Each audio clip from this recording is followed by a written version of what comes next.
talaga noon ang ibinibenta ni na Aiko. Nga lang, Hindi po siya nag-click. Then, nag-isip po kami ng bagong panila na wala dito ang clinic. kaya gamit ang inutang nilang 7,000 pesos na puhunan, nag-isip sila ng bagong negosyo. Hanggang naisipan nga nilang magluto ng exotic foods. 1 hour, ubos na po yung palakang bukid namin. Kinabukasan po no, nag-isip kami ng bagong panila ng asawa ko. Yun nga po yung chichawar. Dahil kinagat ng kanilang customers, nadagdagan pa ang kanilang menu. Malaking tulong din daw sa kanila ang mga nag-feature sa kanilang food vloggers. Kakaiba ng street foods ang bumibida at pinagkakaguluhan sa Bulacan dahil exotic na turing at kakaiba nga naman. Kada araw, nakakaubos sila ng 10 kilong assorted exotic food. Ang negosyong nagsimula sa 7,000 pesos na puhunan, nakita na ngayon ng 100,000 piso kada buwan. Not bad! Huwag kayong matakot mag-explore kahit na minsan matumal. Subukan tayo ng subok para sa tagumpay. Sa kabundukan naman ng Malinaw, Aklan, may isang klase ng suso na madalas nakikitang kumakapit sa mga batuhan. Hindi gaya ng kuhol, wala itong shell. Kulay black at brown at singlaki ng tansan. Ang tawag nila rito, damil. Sa Ingles, wild snails. Si RV, ilang dekada nang nanguhuli ng damil. Maliit pa lang ako kumakain ako. Natuto akong kumain ito sa aking mga magulang kasi kinakain din nila ito doon sa mundo. Para marating ang bahagi ng bundok, kung saan maraming damil. Sina RV, nagtuto ng 2 oras. Dito tayo sa kurang po, sir. Dito yung sinasabi kong dahil dito nakukuha sa mga batuhan na ito. Agad niyang ininspeksyon ang mga bato dahil halos kakulay ng damil. Ang bato, kailangan matalas ang mata. Tingnan mo nang mabuti yung bato, hindi halos mahalata ito. Gaya nito. Hindi halos mahalata. Yan ang dami.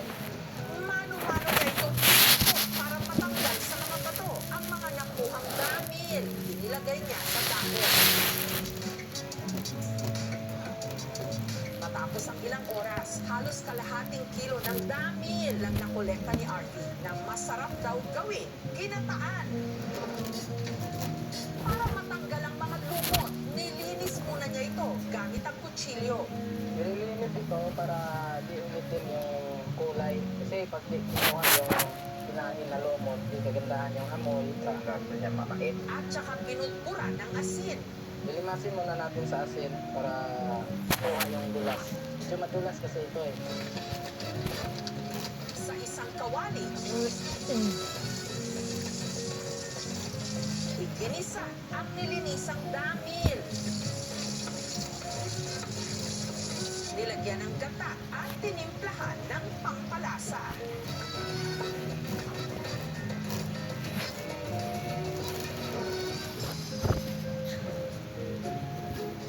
Maganda yung pagkakagata, parang nagmamantika siya habang marami pong nutrients na nakabalot sa mga exotic foods na to. Dapat po natin alalahanin ang mga risk and also ang pagkain po na exotic foods ay hindi po para sa lahat.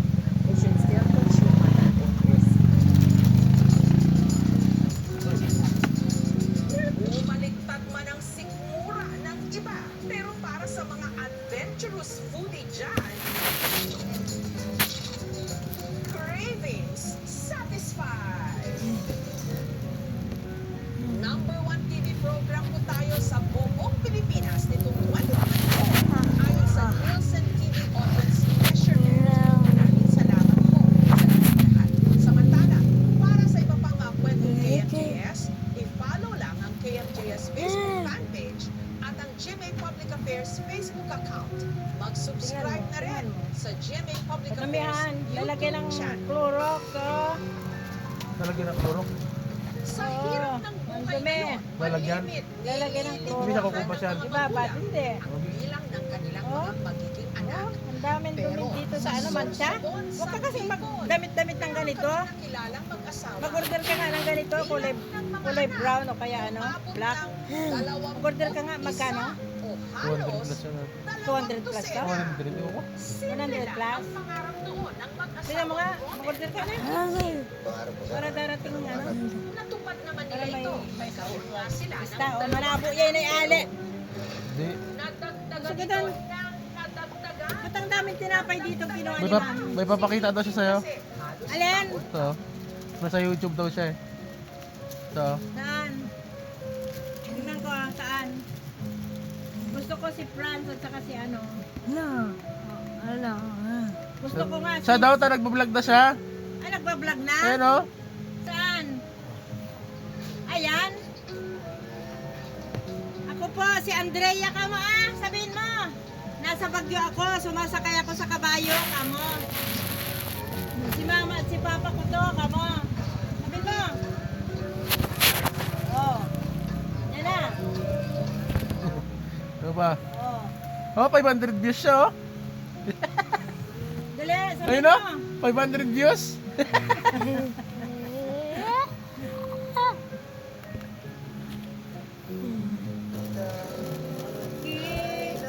Gamutin sugatan, sugat na dulot sa lawakan. Ano pa nga nangalian natin ba yun? Ako din, si Brown. 500 views sa isang ano niya oh. Video niya. Kana? 500 views. 500 ang nakakita, boy. Oh? Sikat ka na, may 500 ka na tao kakilala. Yeah. O yung kabayo ang binabati nila? Ba't kayong kabayo? Kayong kabayo? Magkamukha sila daw nung nakasakay.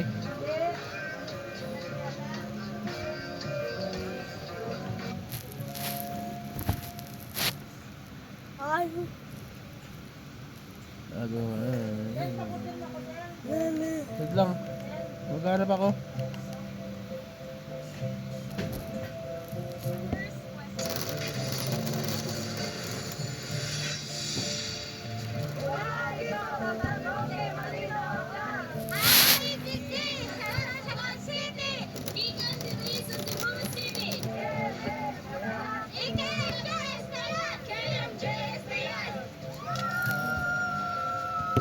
simula na po ang Sunday viewing habit ng pamilyang Pilipino. Ako po ang inyong kapuso, Jessica Soho.